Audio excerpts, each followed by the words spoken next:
تیسرا پارہ، تلک الرسل فضلنا بعضهم علی بعض منہم من کلم اللہ ورفع بعضهم درجات.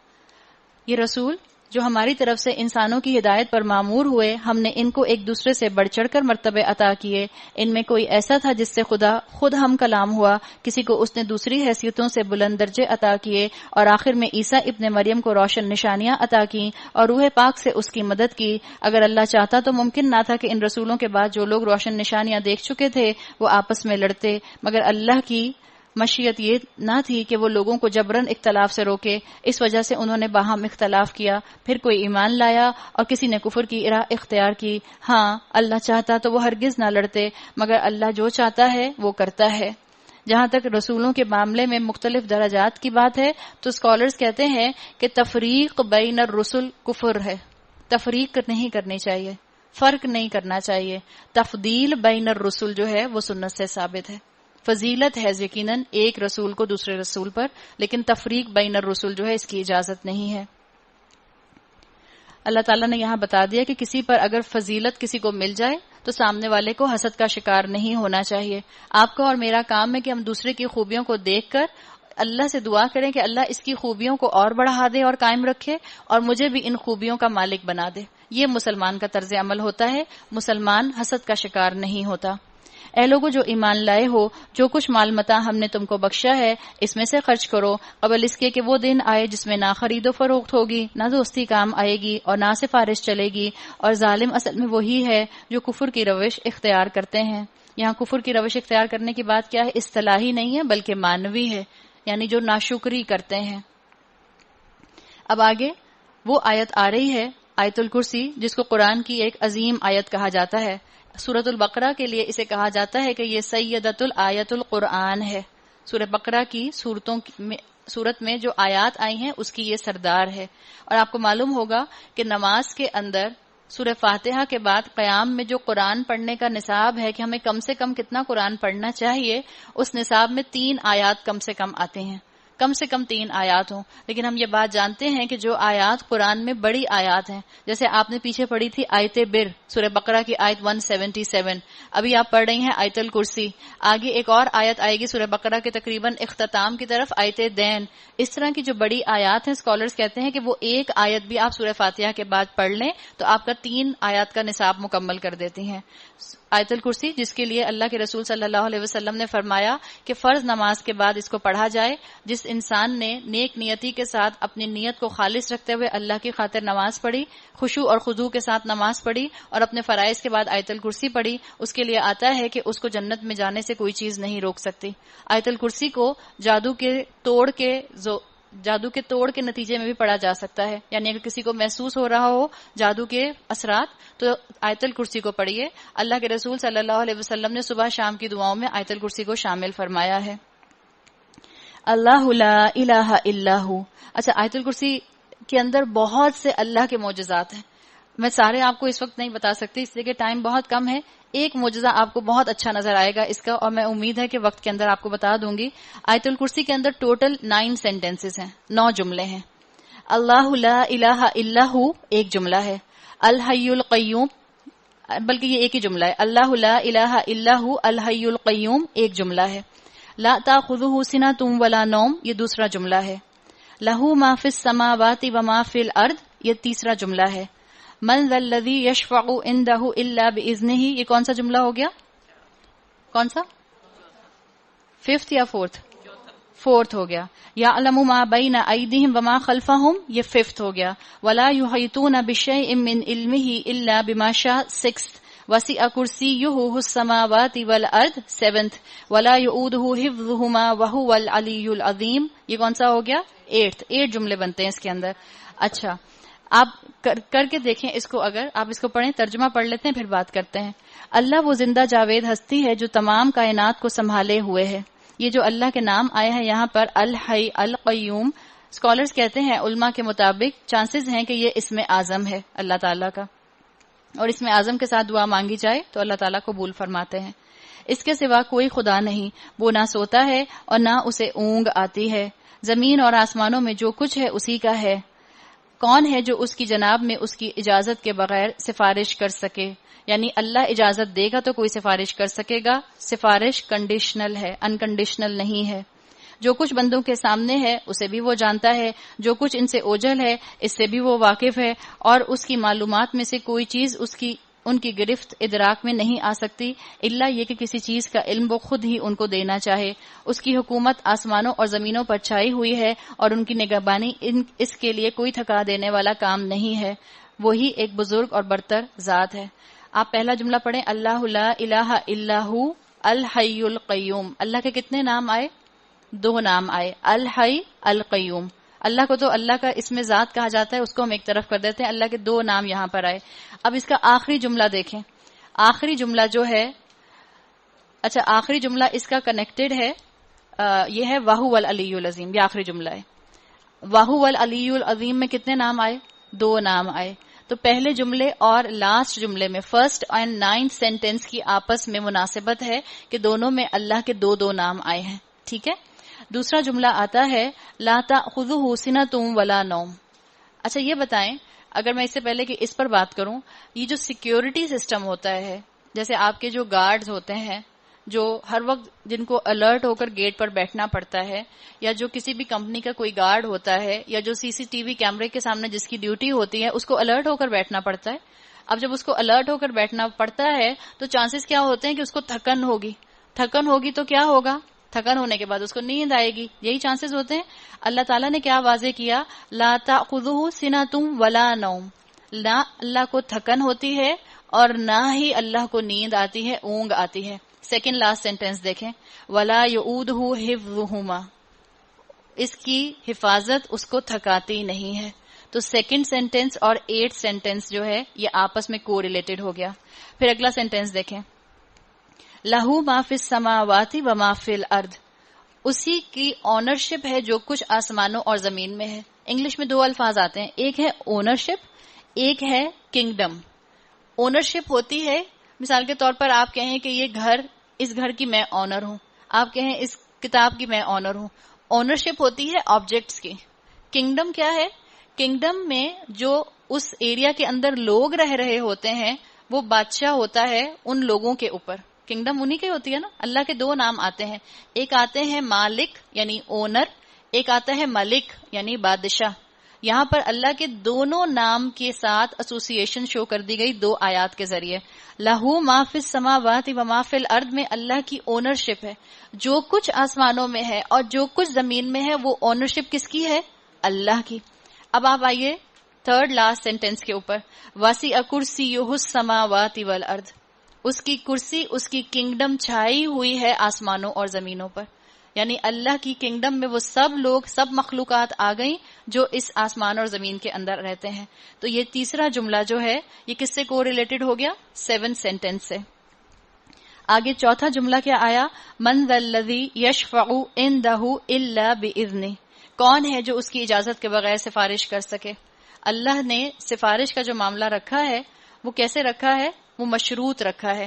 شفاعت باطلہ نہیں ہے کہ جس کا دل چاہے گا وہ سفارش کر دے گا، بلکہ اللہ نے شفاعت حقہ رکھی ہے. اللہ جس کو اجازت دے گا، جس کے لیے اجازت دے گا اور جتنی اجازت دے گا صرف اس کی شفاعت ہو سکے گی. اس کا تعلق کس سے بنتا ہے؟ اس کا تعلق بنتا ہے وَلَا يُحِيطُونَ بِشَيْءٍ مِّنْ عِلْمِهِ إِلَّا بِمَا شَاءَ. اس لیے کہ جو آپ کی سفارش کرے گا قیامت کے دن وہ آپ کو اتنا کمپلیٹ نہیں جانتا جتنا کمپلیٹ آپ کو اللہ جانتا ہے. دنیا کا کوئی جج ہوتا ہے، اس کو جو شہادتیں دے دی جاتی ہیں، جو وٹنس دے دی جاتی ہے، اس کی بیسس پر وہ فیصلہ کرتا ہے. لیکن اللہ کے سامنے کوئی کتنی ہی بڑی سفارش لے کر آ جائے، وَلَا يُحِيطُونَ بِشَيْءٍ مِّنْ عِلْمِهِ إِلَّا بِمَا شَاءَ. کوئی اس کے علم کا احاطہ نہیں کر سکتا. کوئی اللہ کے مقابلے میں ایسا سفارشی نہیں آ سکتا جو جس کی سفارش کر رہا ہے وہ اس کے بارے میں زیادہ بہتر جانتا ہو. اور درمیان میں جو جملہ آ گیا یعلم ما بین ایدیہم وما خلفہم، اللہ تعالیٰ نے اس کو یہ من ذا الذی اور ولا یحیطون کے درمیان میں رکھا، اور یہ بتانے کے لیے رکھا کہ اللہ ایسا جج ہے جو انسان کا اگلا پچھلا سب کچھ جانتا ہے. تو آیت الکرسی کی ایک فضیلت اس طرح سے بھی اسکالرز نے کتابوں میں بیان کی ہے. آگے قبولیت اسلام کی بات آ رہی ہے. آیت 256 میں آیا لا اکراہ فی الدین. یہ قبولیت اسلام کی بات ہے. دین کے معاملے میں کوئی زور زبردستی نہیں ہے، یعنی لوگوں کو پکڑ کر زبردستی مسلمان نہ بنایا جائے. یہ اس کے لیے نہیں ہے کہ جو آلریڈی مسلمان ہے. ہم کہتے ہیں، امی کہیں گی بیٹا اپنا حلیہ درست کر کے باہر نکلا کرو. اب بچی کہے میں نے تو دورہ قرآن میں آیت سن لی ہے، اور امی سے کہے امی آپ کو نہیں پتا لا اکراہ فی الدین، دین میں کوئی زبردستی نہیں ہے. اس کا مطلب یہ نہیں ہے. لا اکراہ فی الدین کانٹیکس کے مطابق لیا جائے گا، اور اس کے لیے اسکالرز نے یہ بات واضح کر دی کہ کسی غیر مسلم کو زبردستی مسلمان نہیں بنایا جائے گا. ہاں جو اسلام کے دائرے کے اندر آ گئے اس کے لیے تو بات آتی ہے ادخلوا فی السلم کافہ والی، اس کو 24/7 مسلم رہنا ہوگا. صحیح بات غلط خیالات سے الگ چھانٹ کر رکھ دی گئی ہے. اللہ تعالیٰ نے ہدایت کو واضح کر دیا ہے، اور جو ڈیوینٹ راستہ ہے اس کو بھی اللہ نے کھول کر دکھا دیا ہے. اب جو کوئی طاغوت کا انکار کر کے اللہ پر ایمان لے آیا، اس نے ایک ایسا مضبوط سہارا تھام لیا جو کبھی ٹوٹنے والا نہیں، اور اللہ جس کا سہارا اس نے لیا ہے سب کچھ سننے اور جاننے والا ہے. جو لوگ ایمان لاتے ہیں ان کا حامی و مددگار اللہ ہے. اللہ ولی الذین آمنوا یخرجوہم من الظلمات الی النور والذین کفروا اولیاءہم الطاغوت یخرجونہم من النور الی الظلمات اولئک اصحاب النار ہم فیہا خالدون. اور جو لوگ کفر کی راہ اختیار کرتے ہیں ان کے حامی اور مددگار طاغوت ہیں، اور وہ انہیں روشنی سے تاریکیوں کی طرف کھینچ کر لے جاتے ہیں. اللہ نے اپنے لیے ولی کا لفظ استعمال کیا. ولی کا ترجمہ ہوتا ہے دوست. عربی زبان میں ایک دوست کے لیے ایک اور لفظ بھی آتا ہے خذول، خا ذال واو لام. ولی جو ہر حال میں آپ کے ساتھ رہے، اچھے حالاتوں یا برے حالاتوں وہ دوست آپ کا ساتھ نہ چھوڑے. خذول ایسا دوست جو مشکل میں آپ کا ساتھ چھوڑ کر چلا جائے. شیطان خذولا ہے، اللہ ولی ہے. تو آپ کے پاس اور میرے پاس چوائس ہے کہ ہم ان دو دوستوں میں سے کس کو اپنا دوست بناتے ہیں. یہ آگ میں جانے والے لوگ ہیں جہاں یہ ہمیشہ رہیں گے. طغیانی کا لفظ یہاں پر آیا، طاغوت طغیانی کا لفظ ہم اردو میں بھی استعمال کرتے ہیں، طغا بغا. طاغوت کیا ہے؟ ہر وہ چیز جو اللہ کی حدود سے تجاوز کر جائے. کیا تم نے اس شخص کے حال پر غور نہیں کیا جس نے ابراہیم سے جھگڑا کیا تھا؟ جھگڑا اس بات پر کہ ابراہیم کا رب کون ہے، اور اس بنا پر کہ اس شخص کو اللہ نے حکومت دے رکھی تھی. ان آتاہ اللہ الملک. جب ابراہیم نے کہا کہ میرا رب وہ ہے جس کے اختیار میں زندگی اور موت ہے، تو اس نے جواب دیا زندگی اور موت میرے اختیار میں. یہ کس کی بات ہے؟ یہ نمایاں بیبیلون کے اندر جو نمرود ہوا کرتا تھا اس کی بات ہے. جس طرح عراق کے بادشاہ کا نام ہے، جس طرح مصر کے اندر فرعون ایک ڈیزگنیشن تھا، اسی طرح سے بیبیلون کے اندر، عراق کے اندر ان کا ڈیزگنیشن جو تھا وہ نمرود تھا. تو یہ اس وقت کے بادشاہ کی بات ہے جس نے مکالمہ کیا تھا ابراہیم علیہ السلام سے. اس نے جواب دیا زندگی اور موت میرے رب کے اختیار میں ہے. ابراہیم نے کہا اچھا، اللہ سورج کو مشرق سے نکالتا ہے، تو ذرا اسے مغرب سے نکال لا. یہ سن کر وہ منکر حق ششدر رہ گیا. روایات میں آتا ہے کہ جب ابراہیم علیہ السلام نے اس سے یہ کہا کہ زندگی اور موت میرے رب کے اختیار میں ہے، تو نمرود نے جیل خانے سے 2 قیدی منگوائے، اور ایک کو اپنے سامنے قتل کروا دیا اور ایک کو زندہ چھوڑ دیا. اور ابراہیم علیہ السلام سے کہا کہ تم نے تو کہا تھا کہ زندگی اور موت تمہارے رب کے اختیار میں ہے، میں نے تو اپنی مرضی سے ایک کو قتل کروایا، ایک کو زندہ چھوڑ دیا. اس کے بعد ابراہیم علیہ السلام کا اگلا لاجیکل جواب یہ تھا کہ اچھا میرا اللہ جو ہے وہ سورج کو مشرق سے نکالتا ہے، کیا تم اس کو مغرب سے نکال سکتے ہو؟ فبہت الذی کفر. یہ سن کر وہ منکر حق ششدر رہ گیا. اب یہ کام تو وہ کر نہیں سکتا تھا، مگر اللہ ظالموں کو راہ راست نہیں دکھاتا. اللہ تعالیٰ نے اس کے اوپر وہ بات واضح بھی کی تھوڑی دیر کے لیے، لیکن اس نے اپنے باطل نظریات کو پیچھے نہ کیا.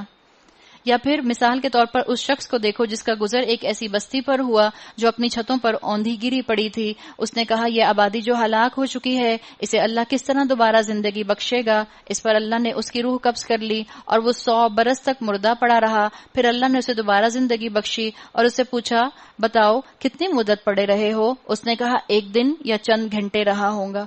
حضرت عزیر کو روایات میں آتا ہے کہ اللہ تعالیٰ نے یہ مشاہدہ کرایا تھا، اور نبوکڈ نظر جو تھا اس نے ایک وقت ایسا آیا تھا تاریخ میں کہ بنی اسرائیلیوں کو بالکل تباہ اور برباد کر دیا تھا. حضرت عزیر ہی وہ شخصیت تھے جن کے ذریعے اس بنی اسرائیلیوں کی قوم کا رینیسانس ہوا تھا. ان کو اللہ تعالیٰ نے یہ مشاہدہ کرایا تھا کہ موت کے بعد کا معاملہ کس طرح سے ہوتا ہے. اور یہاں یہ بات واضح ہو گئی کہ ایک بات جو اسکالرز کہتے ہیں اس سے پتہ چلتی ہے کہ ان کو پتہ نہیں چلا. انہوں نے کہا 100 سال پڑے رہے، لیکن کہا کہ شاید 1 دن یا چند گھنٹے رہا ہوں گا. تو اسکالرز اس سے یہ دلیل نکالتے ہیں کہ ان کو لگتا ہے کہ معلوم ہوا کہ موت کے بعد وقت کا شمار نہیں رہتا انسان کا. فرمایا تم پر 100 برس اسی حالت میں گزر چکے ہیں، اب ذرا اپنے کھانے اور پانی کو دیکھو، اس میں ذرا بھی تبدیلی نہیں آئی. دوسری طرف ذرا اپنے گدھے کو بھی دیکھو، اس کا پنجر تک بوسیدہ ہو رہا ہے. ہم نے اس لیے یہ کیا تاکہ ہم تمہیں لوگوں کے لیے ایک نشانی بنا دیں. پھر دیکھو کہ ہڈیوں کے اس پنجر کو ہم کس طرح اٹھا کر گوشت پوشت اس پر چڑھاتے ہیں. اس طرح جب حقیقت اس کے سامنے بالکل نمایاں ہو گئی تو اس نے کہا میں جانتا ہوں اللہ ہر چیز پر قدرت رکھتا ہے. یعنی کہنا کا مطلب کیا تھا؟ میں جانتا ہوں کہ لاز آف نیچر اللہ کے قبضے میں ہے. زندگی دینے والا بھی اللہ ہے، ڈکے کی طرف لے جانے والا بھی اللہ ہے. ایسا ہی مشاہدہ ایک طرح کا ابراہیم علیہ السلام کو بھی کرایا گیا تھا. اور انبیاء کو مشاہدے کیوں کرائے جاتے ہیں؟ تاکہ انبیاء جو ہیں وہ ایمان کی فیتھ کی برننگ فرنس بن جائیں، بھٹی بن جائیں، تاکہ جب وہ بات بتائیں تو ان کے بات بتانے میں یقین شامل ہو. آپ دیکھیں، آپ کہیں مثال کے طور پر کہ ایک چیز آپ نے سنی ہے، چلے مثال کے طور پر آپ کہیں میں فلاں مسجد میں گئی، میں نے سنا ہے وہاں کے قاری بہت اچھی تلاوت کرتے ہیں. آپ جب اس طرح سے بات کریں گی سنا ہے تو اس میں کنوکشن نہیں ہوگا. اور ایک مسجد میں آپ خود گئی ہیں، آپ نے اپنے کانوں سے ان قاری کو سنا ہے، اب جب آپ کسی کو ان قاری کا بتائیں گے آپ کہیں گی واقعی بلیو می ان کی قرات بہت اچھی ہے. اب آپ کے انداز میں کنوکشن آ جائے گا. تو انبیاء کو اس لیے مشاہدات کرائے جاتے تھے تاکہ انبیاء جب لوگوں تک پیغام پہنچائیں تو کنوکشن کے ساتھ پیغام پہنچائیں. اور وہ واقعہ بھی پیش نظر رہے جب ابراہیم نے کہا تھا کہ میرے مالک مجھے دکھا دے تو مردوں کو کیسے زندہ کرتا ہے. فرمایا کیا تو ایمان نہیں رکھتا؟ اس نے عرض کیا ایمان تو رکھتا ہوں مگر دل کا اطمینان درکار ہے.